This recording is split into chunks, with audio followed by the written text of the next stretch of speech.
Saya betul-betul prihatin karena buat rakyat di bawah itu pilihannya tuh kayak begitu.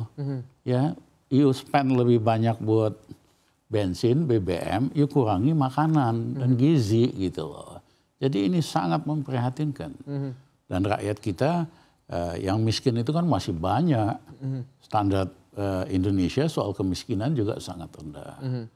Nah kalau itu dicoba dipermanis, diiming-imingi dengan BLT yang jumlahnya total 20-an triliun, itu nggak ada apa-apanya dibandingkan duit masyarakat yang disedot akibat kenaikan harga ini. Barangkali hanya sekitar 10% lah. Nah, memang buat pejabat, presiden bagus ini. Karena punya kesempatan untuk bagi-bagi BLT gitu lah. Ya, seolah-olah rakyat senang dukung. Padahal sebetulnya rakyat itu susah banget. Ya, jadi ini bukan cara yang efektif. Saya kembalikan tadi dampak terhadap kenaikan harga ini, inflasi pasti akan mendekati 15%. Iya kan? Secara tahunan ya Pak? Secara tahunan. Makanan ya, saya ngomong inflasi makanan. Ya kan? Dan yang kedua biaya transportasi akan naik, harga-harga akan naik, akan berantai lah. Ya, padahal ada cara supaya ini tidak terjadi. Nah, satu adalah tingkatkan dong efisiensi Pertamina. Bisa ditingkatkan 20% dengan motong pengeluaran yang nggak perlu, markup. Hitungan saya itu dapat 100 triliun, cukup itu untuk tidak menaikkan BBM. Nah yang kedua adalah kan harga BBM di seluruh crude oil seluruh dunia udah turun dari 120 ke 90-an sekarang. Ya 90-an.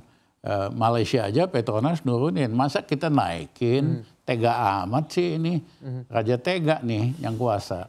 Nah yang ketiga adalah sebetulnya anggaran pemborosan paling besar, bakar uang paling besar adalah buat bayar pokok, bunga, dan cicilan utang pemerintah. Itu pokoknya cicilannya 1 tahun 400 triliun tahun ini. Bunganya 405 triliun, total 805 triliun yang harus dibakar. Kan ada yang ngomong nih, kayak bakar ini BBM buat rakyat, bakar uang. Hutang itu bakarnya lebih dahsyat lagi. Itu anggaran hampir lebih dari 1/3 APBN. Kenapa sih ini pemerintah canggih dikit deh, kreatif dikit. Negosiasi dong restrukturisasi hutang itu. Dengan debt swap, dengan debt to nature swap, lain-lain. Sehingga beban bunga itu bisa dikurangi 200 triliun minimal. Ya, sehingga nggak perlu naikin BBM. Ini pemerintah yang nggak kreatif, semua kesalahan hitung mereka, perkiraan mereka dibebankan sama rakyat. Ya, padahal ada cara-cara lain supaya rakyat kita kasih nafas dulu dah, baru aja habis COVID, baru mau bangkit. Ditekan kembali ya dengan atau dikejutkan dengan kenaikan harga BBM bersubsidi. Oke, saya mau